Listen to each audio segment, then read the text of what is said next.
If you've ever labeled your child as explosive, strong-willed, sensitive, or angry, we have created a course that is here to support you. Our brand new anger course is now available for purchase. It's available right now. You're going to get 35 video lessons between 1 and 4 minutes long that are practical, insightful, useful, and based off of what real parents were asking us for when it comes to angry kids. It's available right now. It's brand new. We cannot wait to support you with this course. Head to the link in the show notes to grab it.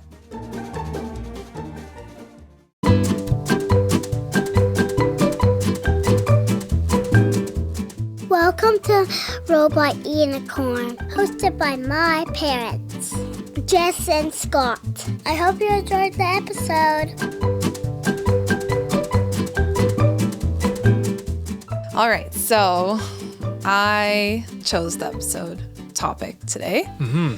It's and nice. I didn't have to research it. Scott, I did anyway. Scott has no notes today. Yep, it's a blank.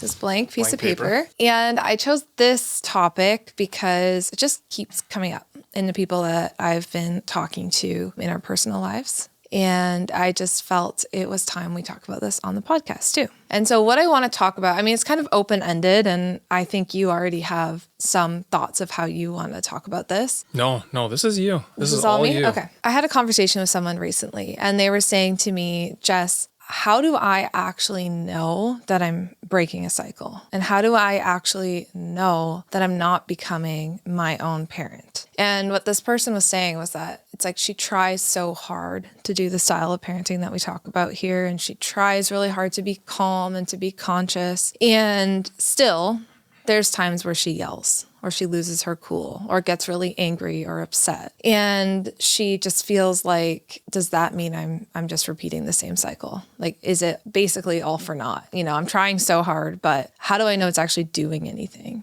And when I was talking to this person, I've been having multiple conversations like this recently where the parents are just struggling with so much guilt if they don't do it perfectly and worried that they're going to become their parents. And so I wanted to address that because I know a lot of people, like everyone who listens to this podcast, I feel like they're all very good parents and they're all trying their very best to support their kids. And not one of us does it perfect. And you and I have talked about that a lot. But sometimes I think in all the insights or tips that we can give, it can make it feel like I have to do all of these things now. And that's not the feeling I want to leave people with when they listen to our show or they follow me on Instagram or whatever it is, right? Like I want to leave people with a feeling of hope and like they're doing things different and they're doing things better and they have these tools and insights. So I guess my first question for you is, how do you know that you're breaking a cycle? Like I want to start with you and then we'll talk broader. That seems like a very broad question to be even asking me. I don't know.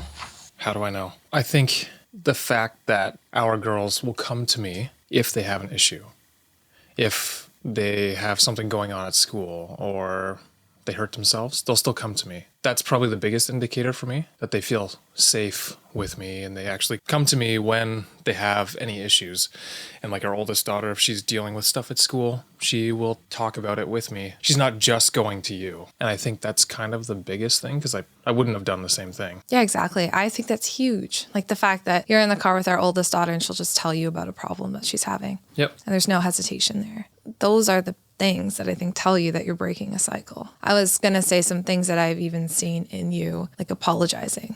Like if you do make a mistake, you actually go to your child and you say, I'm sorry, I shouldn't have done that, and I'll try and do better next time.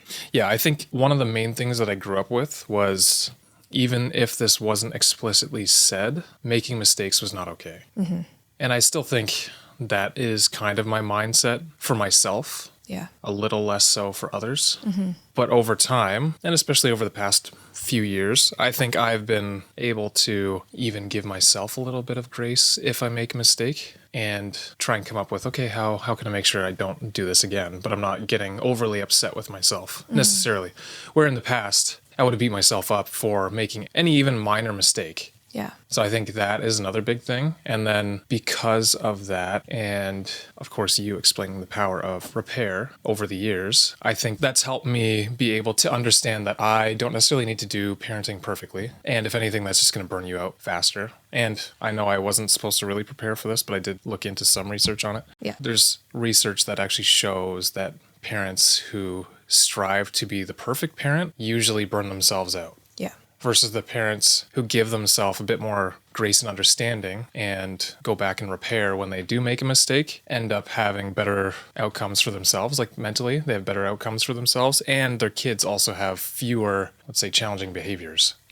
So that's been, I think, a big thing for me over the past probably around 5 years, just slowly giving myself a little bit more grace. And by doing so, it allows me to give the same to others. And I think I really hit my stride in the past, 1 to 2 years, honestly, on that. I think so too. I feel like earlier in our parenting journey, and this is the other thing I want to talk to people about, is that parenting is a journey. And it's not like you make one mistake and now all of a sudden your relationship with your child's ruined or you've traumatized them for life, right? There's so many instances over time.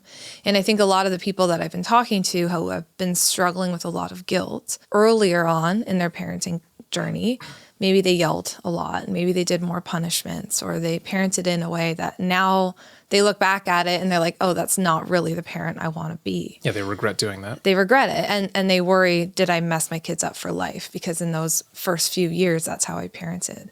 And I also want to speak to that, saying that there's always room for repair. There's always room for starting fresh and continuing to repair the relationship that you have with your child and moving forward, doing something different.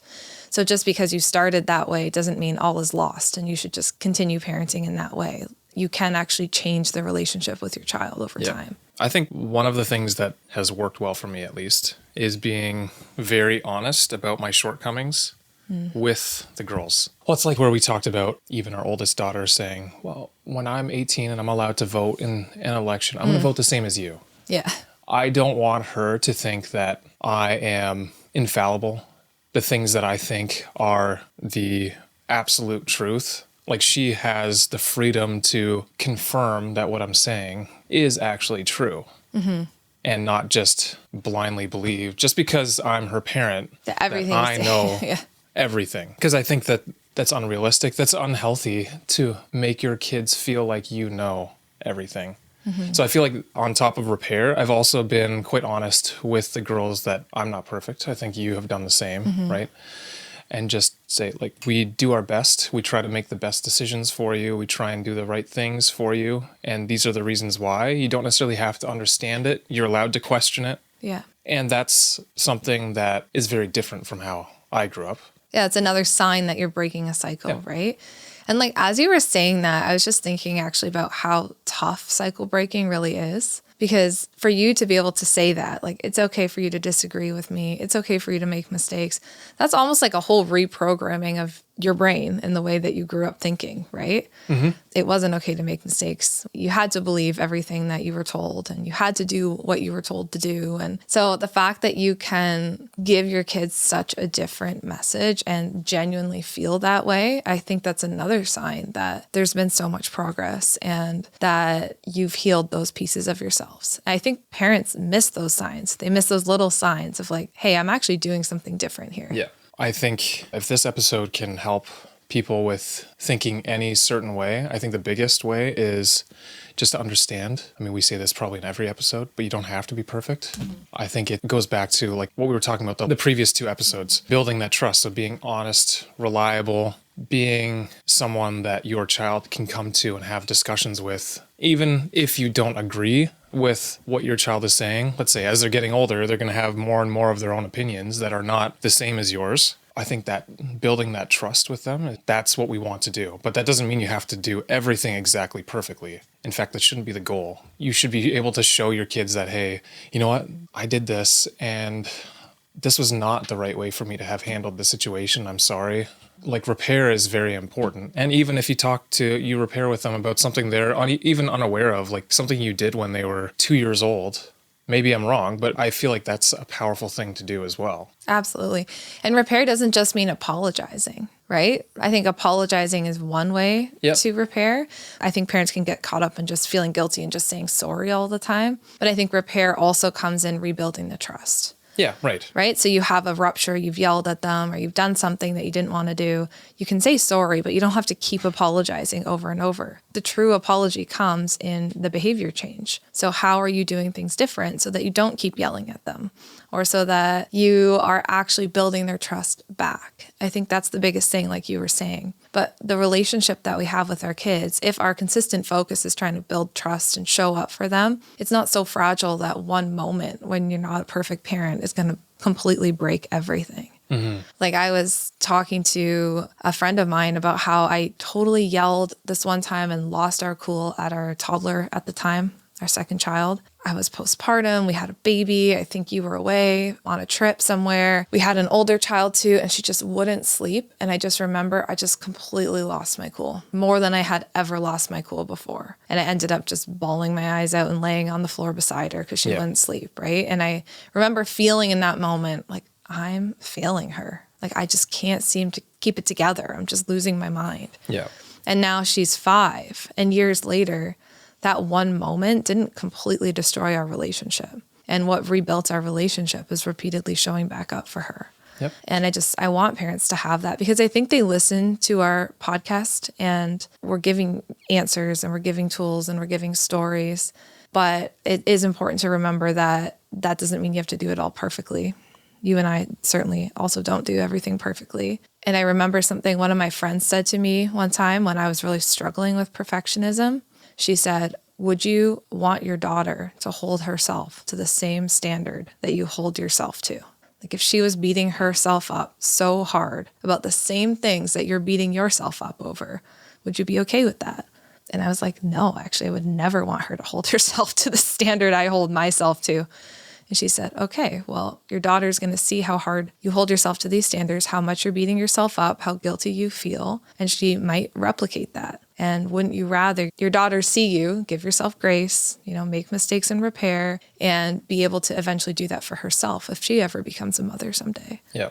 That helped me. I don't know if that would help you, but that actually helped me let go of a lot of my perfectionism. I feel like because we have daughters, it's a little bit different, because I don't know that I have the same pressures that you do as a mom who works and like does all the things, right? Yeah. I feel like there's a different pressure on you from every direction. You have to do this right and you have to do that right. And so, yeah, I don't think it's equivalent.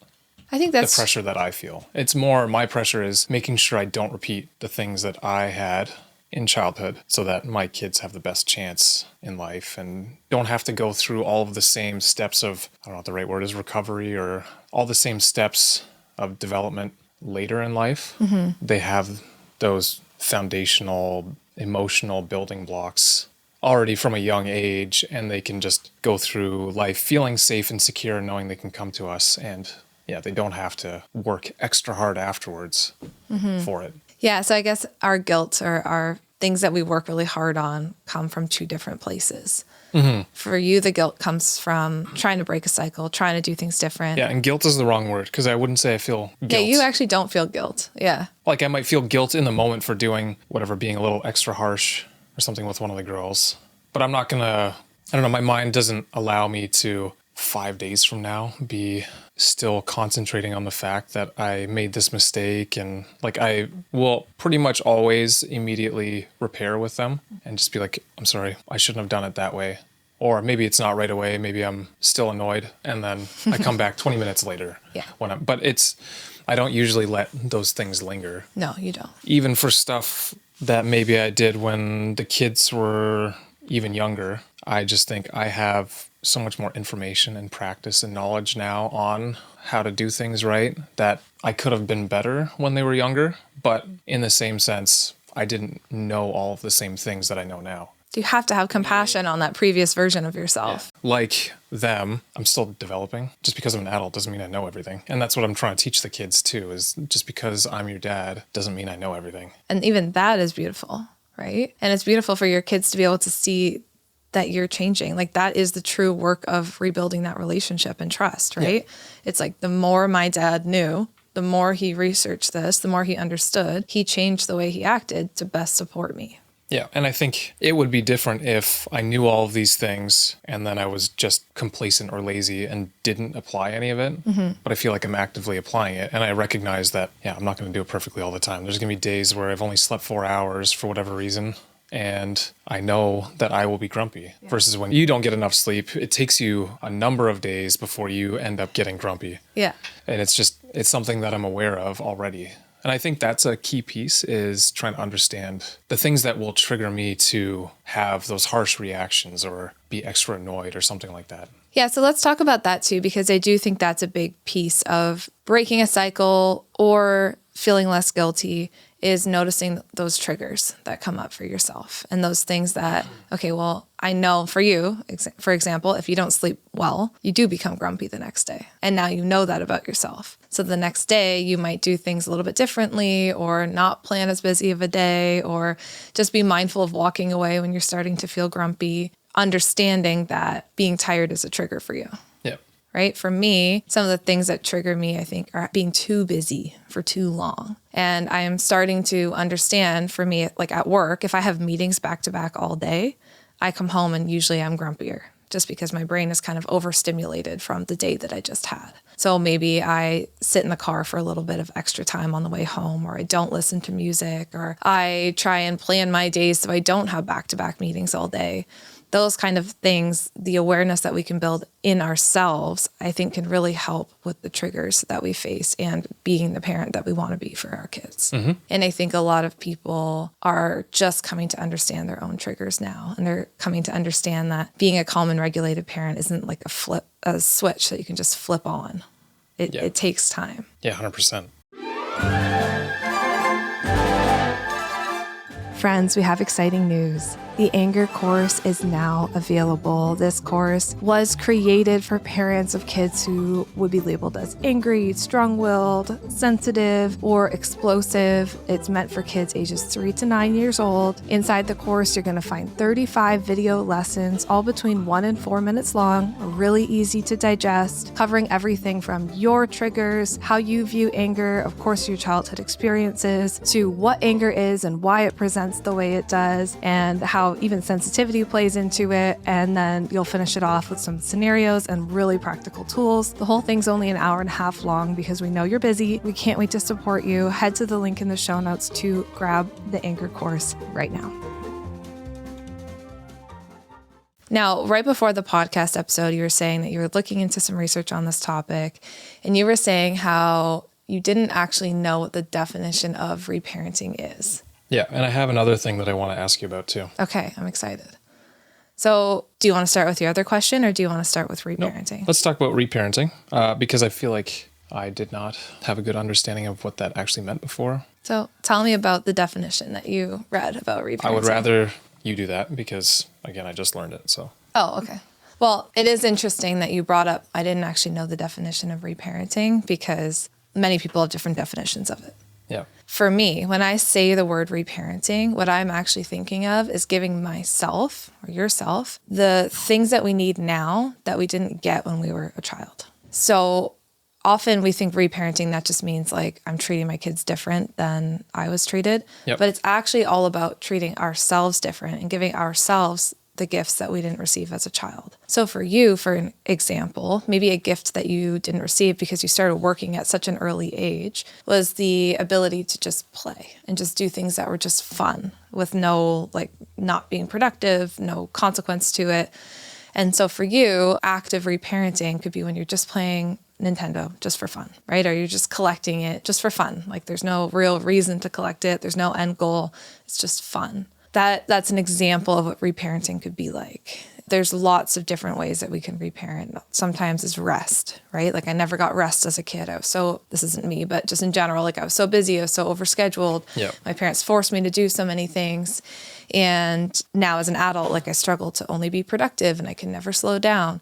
So a way to reparent yourself, and reparenting yourself helps you parent your kids, would be to say, it's actually okay for me not to do this extra thing, or it's okay for me to say no, or it's okay for me to take a day off and not pull my kids out of school and just spend a day just for myself. So those are the kind of things that are actually what reparenting is. And it's this whole idea of we need to nurture ourselves first in order to be able to nurture our kids. And we need to give ourselves the things that we didn't have so that we can give them to our kids. So it's not just give to your kids, give to your kids, give to your kids. Like there's two pieces to it. Yeah. And if I understand correctly, the first step in order to doing that is understanding yourself better. Yeah. You can't really give things to yourself if you don't even understand what those things you needed were to begin with. Exactly. And I think a lot of parents, why they're feeling so burnt out is they just immediately just start giving everything to their kids, right? They listen to the podcast or they take in a lot of parenting information. And instead of doing any of that internal work on like what they need to feel like the best version of themselves as a parent and what they didn't have when they were a kid, they just start pouring to their kids and giving them everything. And they end up feeling really burnt out and exhausted and guilty and wondering why it's not feeling right to them. And we forget that parents are whole people and they need a lot of support and love themselves in order to be able to give that to their kids. And I know that was even a big thing for both of us. Like, I think it's easier for us to just completely pour into our kids and just give them everything they need, or at least for me. And it's very easy for me to become burnt out. And it's difficult for me sometimes to pause and be like, wait, what do I need so that I can be the best mom to these kids? And then not feel guilty about actually giving myself that thing. It's complex and it can be hard. So what are some practical ways to do that then? Like, is it mindfulness and journaling and like all that stuff in order to help you quiet your mind and understand what you needed then? Or there's so many different ways we can do this. It's a lot of the work that we do in therapy with clients. Sometimes it's pulling out old pictures of yourself of when you were a child, looking at them, trying to remember what it was like to be that age and trying to imagine, what did I need? Right? So you might look at a picture of yourself and remember, okay, I was riding that red bike and, oh yeah, I remember that day I got yelled at a ton by my dad. And, oh yeah, why did I get yelled at? Oh, because I was angry and like having all sorts of meltdowns. Oh, why was I having that?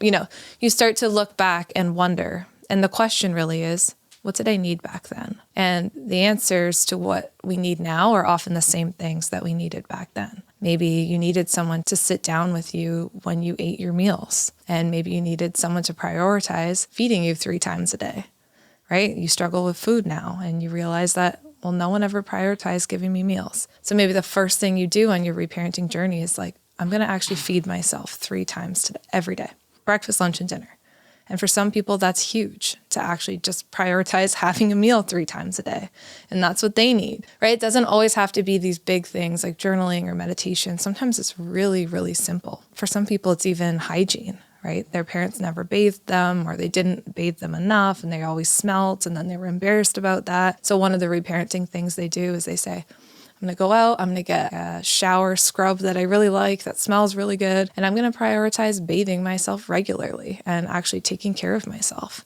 I know a lot of moms that I work with, they struggle with that, and they deprioritize their own hygiene to the point where they haven't showered in 5 days, and they feel guilty to ask their partner if they can go take a shower. I know that we've even talked about this before too, right? Mm-hmm. Like, you don't have to ask me to take a shower. Like, just tell me, Scott, I'm going to go take a shower, hang out with the kids. So sometimes it's so simple, but those things like meeting our basic needs, and for a lot of people, the basic needs that weren't met in childhood is important. And that is taking care of your kids. People think, well, I'm taking care of myself, then I'm not with my kids. Taking care of you is taking care of your kids. Yeah, I think we need to reframe the way we see that. It's almost by extension, if you learn that for yourself, you can also give those same things to your kids. Exactly.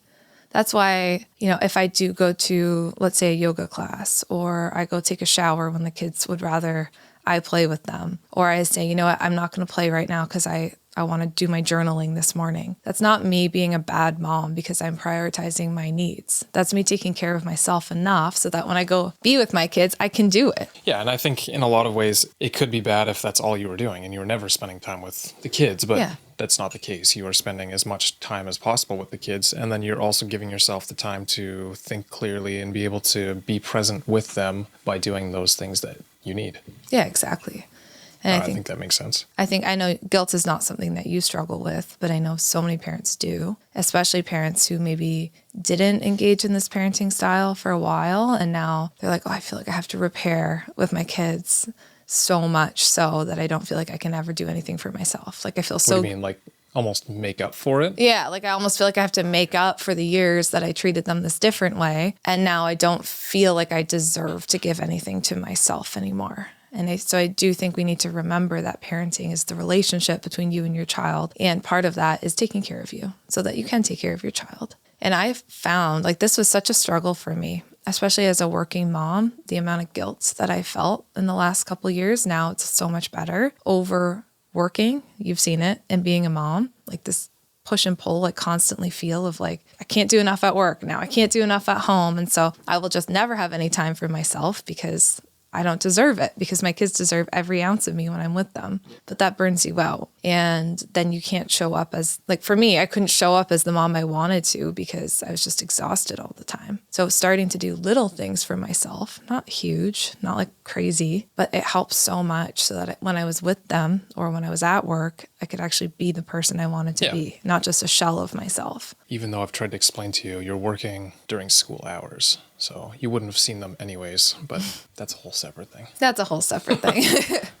Yeah, no, that's so true. But that guilt for a long time ate away at me. So I can really resonate with parents who say, I feel guilty. And I want them to know that, yeah, we talk about a lot of stuff here, but we feel those feelings too. Like they come up for us as well. And no one is a perfect parent, right? And you can know all the tools and still not be perfect. Like the girls, literally the other day, I was on the way to school. On Fridays, they're supposed to wear a school shirt. I forgot the school shirts again. And I also forgot to tell one of our kids that she had piano lesson that day.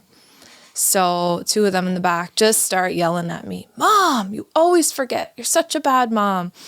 Our one daughter's saying recently is, you're the baddest mommy. You always forget our shirts. Why wouldn't you have told me I had piano lessons today? I can't believe that you would forget my books again. And I lost my cool. Like I was on the way to work. I had to drive them to school. I was late, and I was like, girls, you don't understand all the pressures that I have on me, I have your school shirts, sure, and your piano and driving you to school, and your bus isn't here today, and you have this birthday party, and I have to get a present for this person, and then I have to go to work, and I have 5 meetings back to back today, and now I'm late for them. And I just kind of lost it on them, telling them all these things that I have going on. And as I did it, I almost started like laughing at myself at the end. I'm like, this isn't their problem. This is my problem that I have all these things, and that's not on them. So then I paused, I took some deep breaths, and they were all looking at me with big eyes. And I said, I'm so sorry, guys. I lost my cool on you. These are not your issues. These are my things. And you are not responsible for adult things. And then one of our kids was like, that's a lot of stuff, Mom. I'm like, yeah. And then we just started laughing a little bit. And the other one was like, I'm sorry for yelling at you about the shirts. I'm like, you know what? No, it's okay. Let's make a plan. I'm going to set an alarm on my phone so that we can try and remember the shirts. But they seem to understand a little bit more after that, like what's all on the plate. Yeah. But I also made sure to apologize and say, look, I shouldn't have lost my cool about this. That wasn't fair. Like there was a much better way I could have had this conversation with you. Yeah. And by the time they got to school, we were all good. We had a hug and we moved on, right? It's like, that's real parenting. Moments like that come up. Mm-hmm. You're not always going to be calm and composed, but that doesn't mean you're ruining your relationship with your child. So I learned about something called earned secure attachment.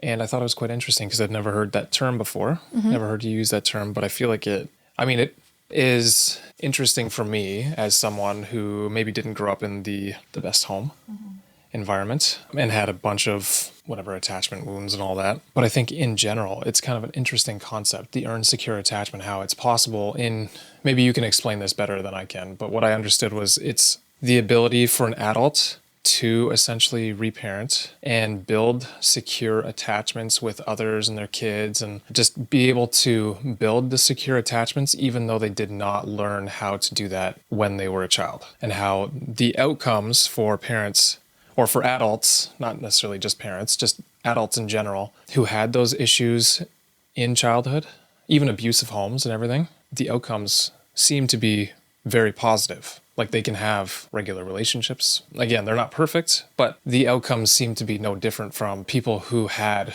great childhoods in the end. And I just found that was interesting. So I wanted to know what you know about this. I haven't actually heard the term earned secure attachment, but I know about secure attachment. I know a lot about how attachment is formed, right? And so attachment, yeah, a lot of people like you who have had a lot of attachment wounds, it's not easy for you to form new attachments with people, right? Because your defenses are so highly up that you're like, I'm assuming people are going to hurt me. It's kind of the way that you go about the world. And so people who don't have secure attachment, they might have anxious attachment. You know, there's lots of different attachment types. They might be the ones to kind of flee from relationships or self-sabotage relationships, or just have a very difficult time communicating their feelings, people pleasers. These are all signs of insecure attachments. Well, what happens is if a person, let's say you, has someone who can consistently shows up for them, consistently shows that they're trustworthy, consistently pours back into them. And in the same way, you are able to become vulnerable and allow yourself to depend. Over time, secure attachments can be formed. And we can actually change the way that your brain views relationships to be like, they're not all bad. Actually, there are people that are looking out for the good in me. And you can also do that with your own children, right? So that can actually be very healing when you have a child and your child fully depends on you. You are it for your child, right? In those early years. And if you can start to form those secure relationships with your children, that can be incredibly healing for you as a parent. I don't think we talk enough about that, right? And it's not always healing. Sometimes our own wounds get so much in the way that it's very difficult for us to do that. But if we can allow them to depend on us and consistently show up for them and build that trusted relationship, sometimes our relationships with our own children are the most healing ones. They show us that we're worthy of being loved. Like you can see that in the way a little toddler just innocently loves you and runs up to you and grabs your neck and hugs you and says, I love you, daddy, right? Like it shows you that you're worthy of that. And I think that can come out in your other relationships too. Yeah. Parenting can be hard, but it can also be really healing. I agree. I think the research is relatively recent that I was reading. So this earned secure attachment concept was quite interesting to me. What it did talk about was how much work it actually is to be that person who reparents after having a very challenging childhood. Because, I mean, reparenting, from what I understand, anyone can do it. Parents are never perfect. Our children will likely have to do it a bit as well. It's just a part of the process of living and having your own kids. But then if you had a difficult childhood, then this concept of earned secure attachment, yes, it depends on having maybe someone that is trustworthy and honest and reliable and everything. But it's a lot of work for the person actually trying to do better, trying to break the cycle. It's huge. And the research was just showing that if parents put in that work or people put in that work, it is possible to not have the anxious attachment. It's possible to have this earned secure attachment later in life as an adult. So you can still build that. It's a challenge to do. Absolutely. Yeah. And I think like I know everything you're saying. It's just that term I haven't heard of before. Yeah. Maybe it was that just a specific article that I was like research paper that I was reading. And they came up with that term. The science of attachment, what you're discussing, that is not new. Yeah. Like that is something we've known for a very long time, that you can change your attachment style. But it is so much harder for those that didn't have it in the early years. And that is the most people that I hear who feel really guilty. And back to the very first thing that I said, they yell at their kids and they hear their own mother's voice come out of their mouth. And then they say, am I her? Have I actually changed anything? Right. And so it is important to note that if you are that cycle breaker, you're that person who really has to do that deep reparenting work, and you're wondering, why is parenting so much easier for my friends and the other people in my life? It is harder for you, right? Like you are actually working against like your primitive attachment style that you learned in these very early years. And that doesn't mean that it's impossible to change it, but it is okay to give yourself some extra grace and say, it's hard because it is hard for me. I think that's important to know. Something that I said, so I told you I was talking to this friend and she was saying, I'm struggling because I'm really trying hard and I'm doing so many things different. But I still notice sometimes my mother's voice come out of my mouth and all of a sudden I'm yelling and I don't like how that feels. After I yell, I repair, but it's hard. And, we had a long conversation about it. And then I said to her, well, what would it have meant for you if your mom felt the same way that you're feeling right now? And she was like, well, it would have meant everything. Like my mom never felt guilty for yelling. She never apologized to me. She never wondered how she could be better. Like she just yelled.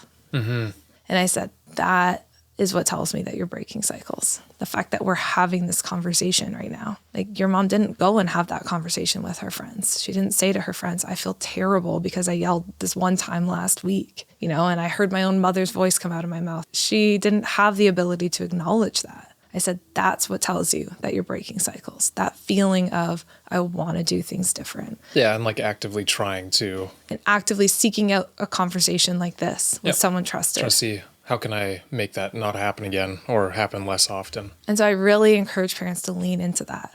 Like, the fact that you want to do something different, the fact that you're listening to a parenting podcast, right? Like, what would it have meant for you if your parents sat down and listened to this episode? Probably so much. So I think we are so hard on ourselves, but we do need to give ourselves a lot of grace and know that the little things that we're doing make a huge difference, and you don't have to do it perfect. And imagine how much it means to your child that literally on your spare time, you're like, I want to listen to Jess and Scott talk about parenting. Like, that's crazy. That's huge. And so I really wish people would be compassionate on themselves and recognize how good of a job they're doing. Nice. I like that. I think that's a good way to end. I think so too. I hope this episode felt like a big, warm, cozy hug. And imagine that I'm giving you a hug. Maybe not Scott. I don't know. I would love a hug. I'll give you a hug. I don't know if the audience wants you to hug them. Oh, I see. Yeah, that's fair. And yeah, let us know if you found this helpful. And we'll talk to you next week. See ya. Hey friends, thank you so much for listening to today's episode. We are glad that you are here. If you enjoyed today's episode and found it interesting, we'd really appreciate it if you'd leave a rating and a review. Scott and I actually sit down together and read them all. A 5-star rating helps us share our podcast and get these important messages out there. Thank you so much for listening, and we can't wait to talk to you again next time.